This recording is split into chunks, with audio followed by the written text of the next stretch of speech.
채식을 하면 가장 문제가 되는 것이 뭡니까? 이제 금전적인 문제가 찾아왔습니다.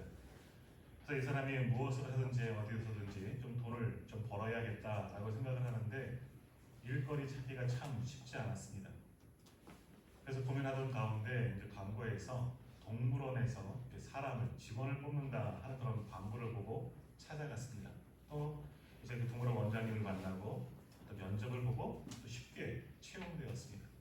이 사람이 평소에 동물들을 좋아하는 터라 동물들을 관리하며 돌보면서 그렇게 아주 감사하게 이제 직장 생활을 그렇게 하게 되었습니다. 자, 그렇게 일하던 어느 날 다시 원장님이 한번 부른 겁니다. 그러면서 이런 얘기를 하시는 거예요. 갑자기 동물원에 큰일 문제가 좀 생겼습니다. 어젯밤에 동물원에서 가장 인기가 좋았던 고릴라가 죽었습니다. 우리 동물원이 좀 열악하기 때문에 이 그 고릴라를 또 구해와야 되는데 지금 상황이 좋지 않습니다. 그래서 우리 당신께서 고릴라 탈을 쓰고 동물원에서 있어주면 좋겠습니다. 얼마 전에 이런 영화가 있었죠. 그렇게 부탁을 한 거예요. 정말 고릴라와 아주 똑같은 그런 어떤 의상을 준비했으니까 그것을 입고 고릴라 우리에 가서 며칠 동안만 고릴라 행세를 하면 고릴라 구해 오겠습니다. 이런 부탁을 한 겁니다. 그래서 뭐 할 수가 없잖아요. 이거라도 안 하면 쫓겨날 것 같아서 이 사람이 그 고릴라 탈을 쓰고 고릴라 우리에 가서 고릴라 노릇을 하면 그렇게 직장 생활을 하게 된 겁니다. 처음에는 좀 부끄럽죠. 어색하죠. 사람들이 뭐 알아보면 어떨까 그런 마음이 들었는데 사람들이 전혀 알아보지 못하는 것 같습니다. 그래서 조금 더 이제 고릴라 흉내를 내기 시작합니다. 소리도 한번 질러보고 고릴라가 제일 잘하는 게 뭐야? 이렇게 가슴도 이렇게 한번 쳐보고 그러니까 사람들이 무척이나 좋아합니다. 그래서 이 사람도 이것도 뭐 나쁘지는 않네. 뭐 이렇게 한숨 쉬다가 퇴근하면 되겠다. 이런 생각을 하면 며칠 동안 계속해서 이 고릴라 옷을 입고 이렇게 지내게 되었습니다. 자, 어느 날은 이제 조금 더 이제 일을 하기 위해서 고릴라 탈을 쓰고 그네를 타게 된 겁니다. 그네를 타서 왔다 갔다 하니까 사람들이 고릴라 그네도 타냐면 더 많이 몰려오게 된 겁니다. 그런데 이 사람이 그만 실수를 해서 그네를 타던 줄을 놓쳐버리고 말았습니다. 그런데 떨어졌는데 하필이면 자기 무리에 떨어진 것이 아니라 옆칸으로 떨어지게 된 겁니다. 근데 옆칸에 뭐가 있는지 아십니까? 사자가 있었습니다. 큰일 난 겁니다. 고릴라가 사자 우리로 떨어진 거죠. 고릴라 탈을 쓴 사람이지만 사람들은 근데 관객들은 호기심이 생겼습니다. 고릴라가 사자 우리에 떨어졌다. 야, 사자랑 고릴라랑 싸우면 누가 이길까? 뭐 이런 생각을 한 거예요. 근데 이 떨어진 이 사람만 이제 큰일 나지 않았습니까? 사자 우리에 떨어지지 않았습니까? 그렇다고 여기 사람 살려 하고 도망가면 자기가 그동안 이제 거짓 행한 것 들통날 것 같아서 아무 말도 하지 못하고 무섭긴 하지만 뒷걸음질해서 슬금 이제 물러나기 시작했습니다. 사자가 알아보지 않았으면 하는 마음이 있겠죠. 사자가 근데 알아본 겁니다. 사자가 잠에서 깨서 부시시 일어나더니 소리를 한번 했다 지르고 자기에게서 느슨느슨 다가오기 시작한 겁니다. 이 사람이 이제 도망가다가 너무 급한 나머지 사람 살려 하고 이제 도망치기 시작하는 거예요. 그런데 사자가 막 쫓아와서 그 사람을 덮치면서 이렇게 말합니다. 야, 조용히 해. 이따가 너 입 열면 우리 둘 다 해고돼. 뭐예요? 고릴라도 사람이었고 사자도 사람이었다 하는 이야기입니다. 사자도 사자 같지만 겉보기엔 사자 같지만 결국 사람이었습니다. 고릴라도 탈을 쓴 사람이었죠. 그러니까 둘 다 이 고릴라도 사자도 진짜가 아니었다라는 겁니다. 겉모습은 사자처럼 보이고 겉모습은 고릴라처럼 보였지만 모두가 가짜였다라는 겁니다. 자, 웃자고 하는 이야기지만 이 말씀을 잘 한번 우리가 생각해 보시길 바랍니다. 저는 지난 한 주간 돌아보면서 우리가 이 모습과 같지는 않았나 하는 생각을 해보게 됩니다. 우리가 숨을 쉬고 살아있지만 정말 사는 것 같지 않은 그런 한 주간을 보냈습니다.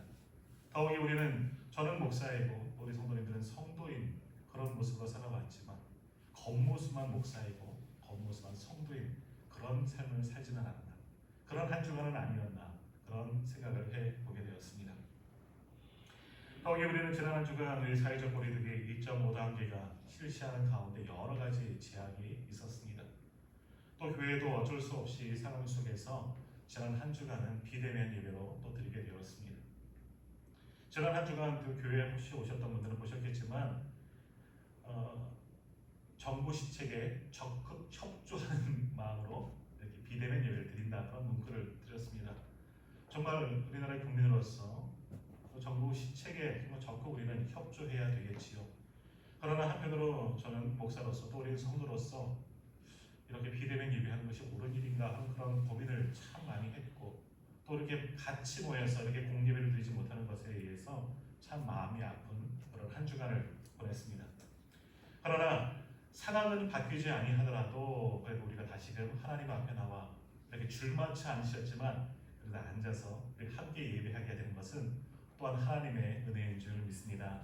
오늘 예배드리는 우리 모든 성도님들에게 하나님께서 은혜를 더하여 주시고 오늘 우리가 불편하지만 어렵지만 드려지는 이 예배를 하나님께서 기뻐하여 주실 줄 믿습니다. 세계 제1차 세계대전 당시에 이 독일 나치 정권 치하에서 끝까지 저항하셨던 신학자이자 목사님이셨던 디트리히트 보네퍼 목사님이 기독교에 대해서 이런 말씀을 하셨습니다. 기독교는 종교가 아니라 하나님과의 만남이다. 기독교는 그저 종교가 아니라 하나님과의 만남이다라는 그런 이야기를 하셨습니다. 기독교는 다른 종교들처럼 우리 인간의 머리에서 만들어진 종교가 아니다라는 겁니다. 기독교는 기껏해야 복을 빌고 자기의 소원이나 성취하려고 그렇게 헛된 것들을 만들어 놓고 그 앞에 머리를 숙이는 그러한 거짓 종교와는 다른 것이다. 기독교는 살아계신 하나님을 만나는 것이다 라고 이야기를 하셨다는 겁니다. 그렇습니다. 기독교는 종교가 아니라 하나님을 만나는 겁니다. 다시 말하면 기독교는 바로 생명입니다. 자, 조금 전에 들은 이 보네퍼 목사님의 이야기, 기독교는 종교가 아니라 하나님과의 만남이다. 여기서 기독교라는 단어를 빼고 예배라는 단어를 넣어도 동일합니다. 문제가 전혀 되지 않습니다. 다시 한번 말씀드리면 예배는 종교가 아니라 종교적인 행위도 아니라 하나님과의 만남이다. 이것이 진리입니다. 바로 예배는 하나님과의 만남인 줄 믿습니다. 그래서 우리가 드리는 이 예배, 그래서 일주일에 한두 번 교회에 나와서 그렇게 예배 드리면서 나는 할 일을 다 했다. 나는 성도로서 또 저도 목회자로서 하나님 앞에 그렇지 않게 예배를 드렸다. 잘 지켰다. 이것으로 우리는 만족하는 것이 아니라 예배는 살아계신 하나님을 만나는 것입니다. 하나님을 만나는 자리가 우리들의 예배가 되어야 합니다. 이 예배는 우리에게 두 번 다시 오지 않는 그러한 기회입니다. 우리는 이 예배함을 통하여서 하나님을, 살아계신 하나님, 바로 나의 하나님을 다 만나셔야 합니다. 자, 오늘 우리가 모여서 드리는 이 예배는 오늘 이것으로 끝이지 다음번 또 기회가 없다는 겁니다. 또 다른 예배는 물론 드려지겠지만 오늘 이 시간의 예배는 바로 이곳에서 한 번으로 끝난다는 겁니다. 하나님께서 오늘 우리를 만나 주시기 위해서 우리에게 이 예배당을 허락하여 주시고 우리를 이곳으로 다 불러 모아 주셨습니다. 그리고 오늘 이곳에 임재하셔서 오늘 우리가 드리는 모든 예배를 받아 주시는 줄 믿습니다. 그러므로 우리가 이렇게 예배를 드리지 못하는 것은 달리 말하면 뭡니까? 하나님을 만나는 기회를 놓쳐버리고 마는 일입니다. 예배를 드리지 못한다는 것은 하나님을 만나지 않는다는 것이죠. 우리가 하나님을 만나지 못한다면 하나님의 백성이고 하나님의 성도이고 하나님의 자녀인 우리가 하나님을 만나지 못하면 어떤 결과가 일어나겠습니까? 우리의 영이 죽을 수밖에 없다는 겁니다.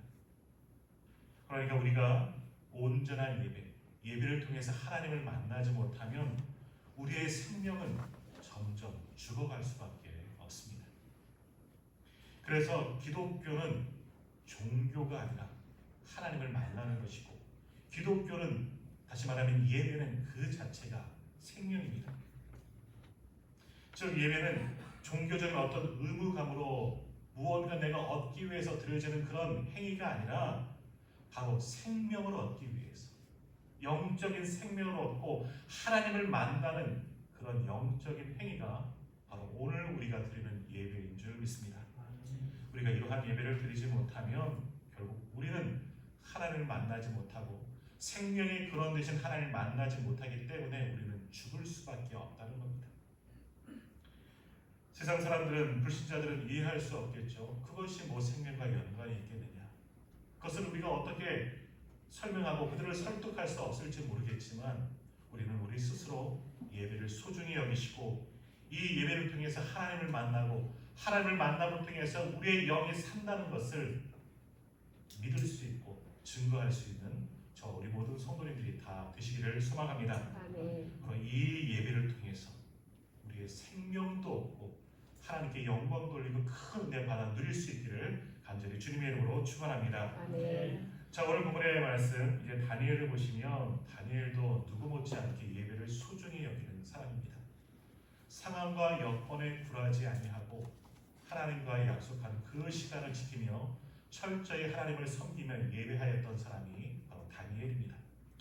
오늘 말씀에 보면 다니엘은 하루 3번 하나님께 기도를 드렸다라고 말씀하고 있습니다. 자, 기도도 엄밀하게 생각하면 하나님께 드리는 예배입니다. 우리가 지금처럼 성도들이 함께 모여서 함께 드려지는 이 예배, 이 공예배도 우리가 함께 드리는 예배입니다. 자, 기도는 우리 개인의 예배라고 할 수 있습니다. 혼자서 조용한 골방에 가서 나의 예배의 장소에서 조용히 기도하면서 하나님을 만나는 것, 그것도 개인적인 예배입니다. 그러니까 다니엘이 하나님께 하루 3번 기도했다는 것은 다니엘은 시간을 구별하여 놓고 하나님께 예배하기 위해서 온 힘을 기울였다 하는 것을 말씀하고 있습니다. 우리가 지금 드리고 있는 이 공예배나 오늘 성경에서 다니엘이 3번 드렸던 그 기도 모두가 다 예배이고 그 예배함을 통해서 우리는 하나님을 만나게 되는 것입니다. 자, 우리는 기도를 통해서 그리고 우리가 드리는 이 공식적인 공예배를 통해서 우리가 하나님을 만나면 하나님은 우리에게 영적 생명력을 주십니다. 우리는 하나님으로부터 예배를 통해서 생명력을 얻게 되고 그 생명력을 가지고 또 한 주간을 살아가게 되는 것입니다. 다니엘은 이 비밀을 알고 하나님께 예배드리기를 사모했던 사람입니다. 그리고 더욱이 하루에 3번 구별하여 개인적인 예배, 하나님을 향하여 온전히 기도하면서 하나님을 만나게 힘썼던 사람이 바로 오늘 성경에 등장하고 있는 다니엘입니다. 다니엘은 자기가 매일 드리는 그 하루 3번의 예배, 그 기도를 멈추면 자기는 죽을 수밖에 없다는 것을 깨닫고 그렇게 온전히 하나님께 예배하며 기도했던 믿음의 사람입니다. 자, 그렇게 다니엘이 하루 3번 하나님을 만난 일에 목숨을 걸자 하나님께서 어떠한 축복을 주십니까? 저 오늘 보면 1절과 2절 말씀을 한번 보십시오. 다리오가 자기의 뜻대로 고관 120명을 세워 전국을 통치하게 하고 또 그들 위에 총리 셋을 두었으니 다니엘이 그 중에 하나이라. 이는 고관들로 총리에게 자기의 직무를 보고하게 하여 왕에게 손해가 없게 하려 함이었더라. 아멘. 자, 이 말씀을 보면 다니엘을 총리가 되었다라고 말씀하고 있습니다. 자, 그런데 우리가 아는 것처럼 다니엘은 어떤 상황에 총리가 되었습니까? 사실 다니엘의 신분이 뭡니까? 다니엘은 유다 사람입니다. 유다가 망하고 포로로 잡혀온 포로 신세가 바로 다니엘이다라는 겁니다. 그러나 다니엘은 전쟁 포로로 비록 잡혀왔지만 잡혀간 그 나라에서 노예로 살다가 노예로 죽은 것이 아니라 오히려 잡혀간 그 나라에서 가장 높은 총리가 되었다라는 겁니다. 만일 다니엘이 노예로 살아왔다면 무슨 희망도 무슨 소망도 있겠습니까? 앞날에 대한 어떤 기대를 가지고 있었겠습니까? 그런데 그럼에도 불구하고 그 포로 신세였지만 잡혀간 나라에서 높은 관직, 총리 대신에 오를 수 있었던 것은 그만큼 다니엘이 하나님을 만나고 하나님의 사람으로 살아가게 노력했더니 하나님께서 그를 가장 높은 총리의 직분을 허락하여 주셨다는 것입니다. 하나님을 만나는 일에 다니엘의 목숨을 걸었더니 하나님께서도 다니엘의 그 예배와 그 기도를 받아주시고 가장 높은 자리까지 그를 높여 세워주셨다는 것입니다. 다니엘은 하나님을 만나서 영적인 생명력을 잃어버리지 않기 위해서 하루 3번 하나님을 향하여서 기도드리는 일에 목숨을 다하였더니 하나님께서 그것을 기뻐하시고 그를 책임져 주셨습니다. 그래서 정쟁 포로에게는 절대 일어날 수 없는 이 놀라운 일, 잡혀간 그 나라에서, 포로로 잡혀간 그 나라에서 총리 대신이 되는 아주 놀라운 일이 일어나게 된 것입니다. 자, 그런데 하나님께서는 그걸로 만족하지 않으시고 다니엘에게 더 큰 은혜를 부어 주셨습니다.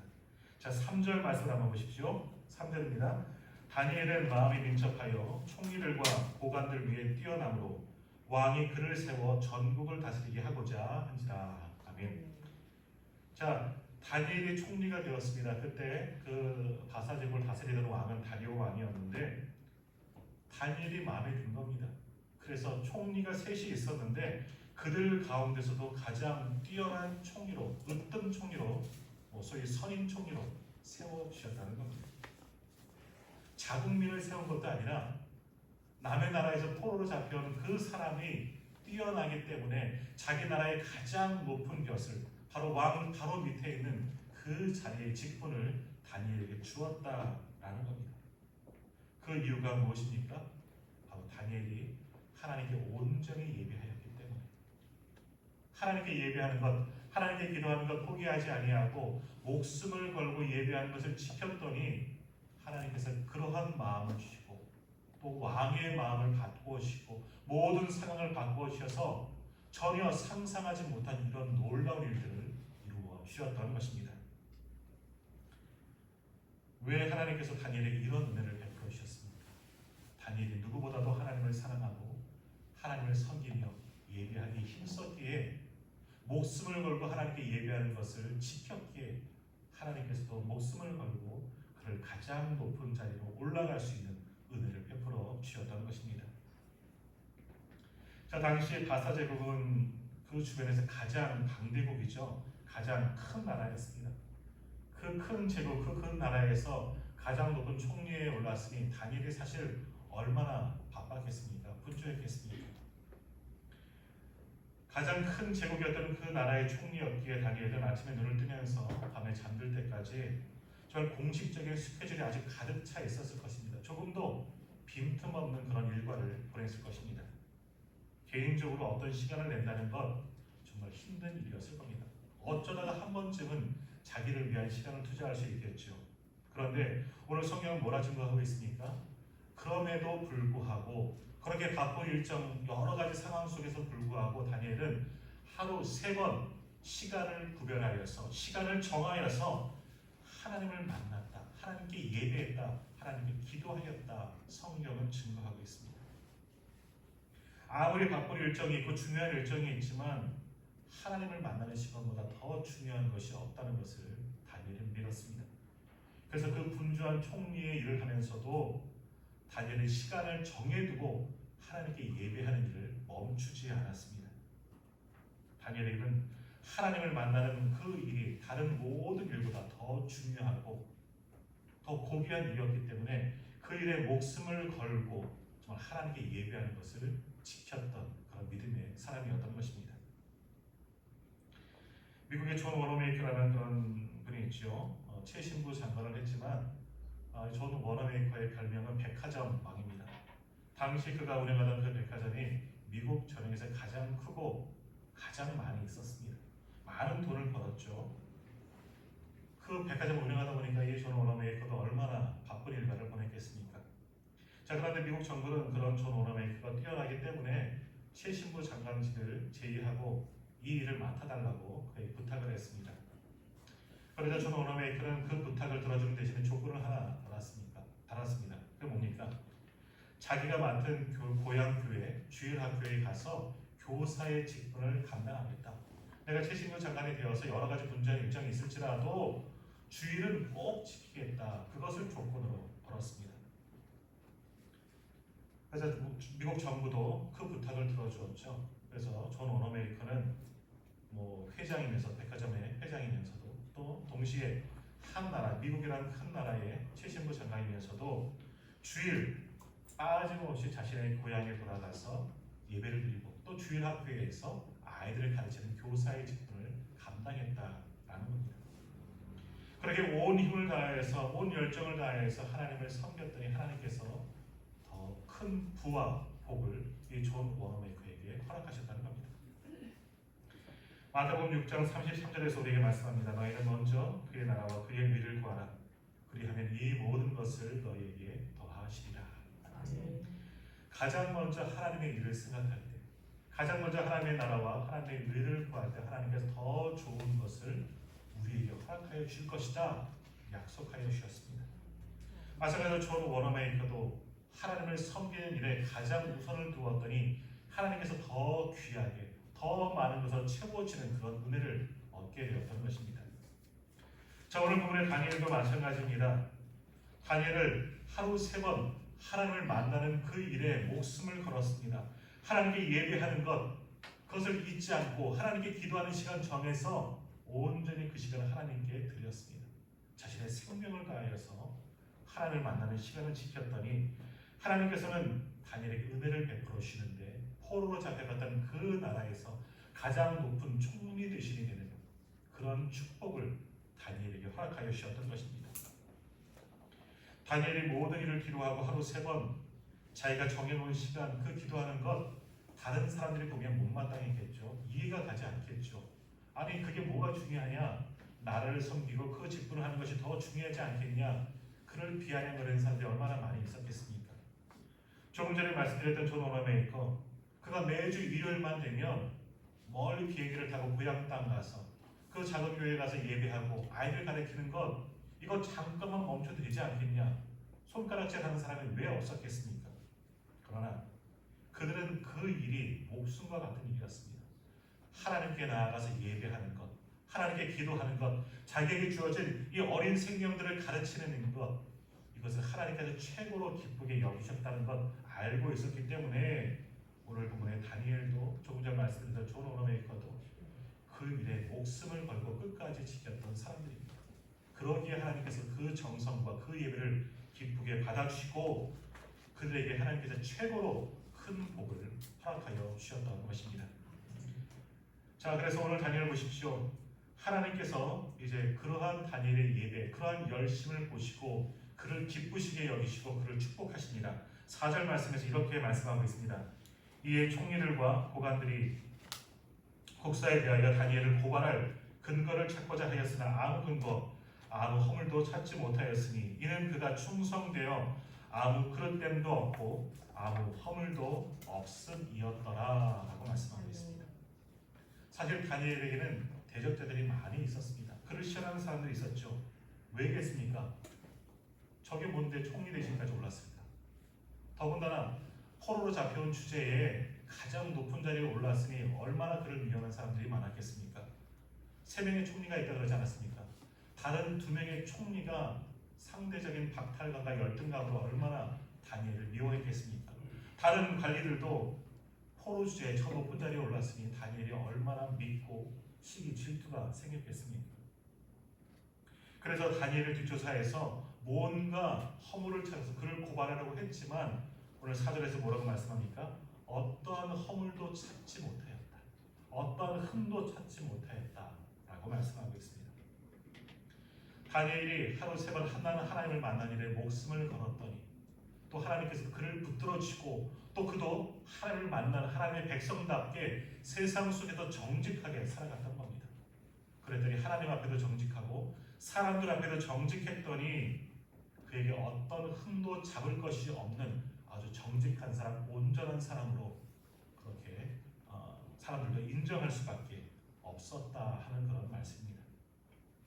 오늘 이러한 은혜가 오늘 예배드리는 우리 모두에게도 일어나기를 소망합니다.